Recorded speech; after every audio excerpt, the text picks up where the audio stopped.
How to leave a review on Carousell. Hello everyone. In this video, I will show you how to leave a review on Carousell. First, open the Carousell app on your mobile device. Make sure you are logged in with your account.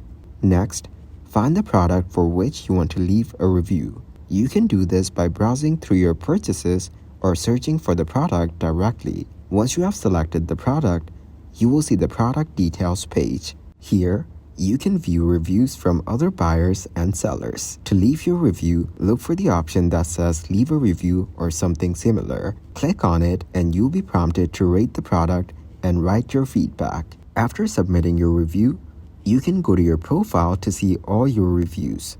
To do this, tap on your profile icon or name. In your profile, find and select the reviews section. Here, you can see all the reviews you have written and received.